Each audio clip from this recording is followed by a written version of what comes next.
అనేది fictional characters మనం అప్పట్లోనే విన్నాము, కానీ సాక్షాత్తు నా కళ్ళ ముందు కూర్చున్నారు.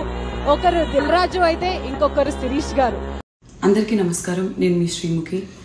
రీసెంట్ టైమ్స్లో నేను హోస్ట్ చేసిన ఒక సినిమా ఈవెంట్లో పొరపాటున రామలక్ష్మణుల్ని ఫిక్షనల్ అనడం జరిగింది.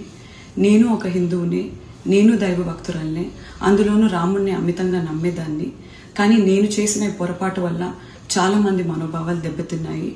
ఇలాంటి పొరపాట్లు ఇంకెప్పుడు జరగకుండా వీలైనంత జాగ్రత్త పడతానని మీ అందరికీ మాటిస్తూ, మీ అందరికీ క్షమాపణ కోరుతూ, దయచేసి పెద్ద మనసుతో మీ అందరూ నన్ను క్షమిస్తారని వేడుకుంటున్నాను. జై శ్రీరామ్. అనేది ఫిక్షనల్ క్యారెక్టర్స్ మనం అప్పట్లోనే విన్నాము, కానీ సాక్షాత్తు నా కళ్ళ ముందు కూర్చున్నారు. ఒకరు దిల్ రాజు అయితే ఇంకొకరు శిరీష్ గారు. అందరికీ నమస్కారం. నేను మీ శ్రీముఖి. రీసెంట్ టైమ్స్లో నేను హోస్ట్ చేసిన ఒక సినిమా ఈవెంట్లో పొరపాటున రామలక్ష్మణుల్ని ఫిక్షనల్ అనడం జరిగింది. నేను ఒక హిందువుని, నేను దైవ భక్తురాల్నే, అందులోనూ రాముణ్ణి అమితంగా నమ్మేదాన్ని. కానీ నేను చేసిన ఈ పొరపాటు వల్ల చాలామంది మనోభావాలు దెబ్బతిన్నాయి.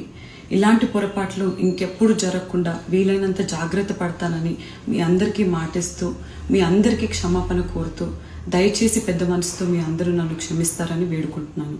జై శ్రీరామ్. ప్రపంచంలో ఏ మూల ఏ క్షణం ఏం జరుగుతుందో వేగంగా తెలుసుకోవడానికి తొలి వెలుగు వాట్సాప్ ఛానల్ని ఫాలో చేయండి.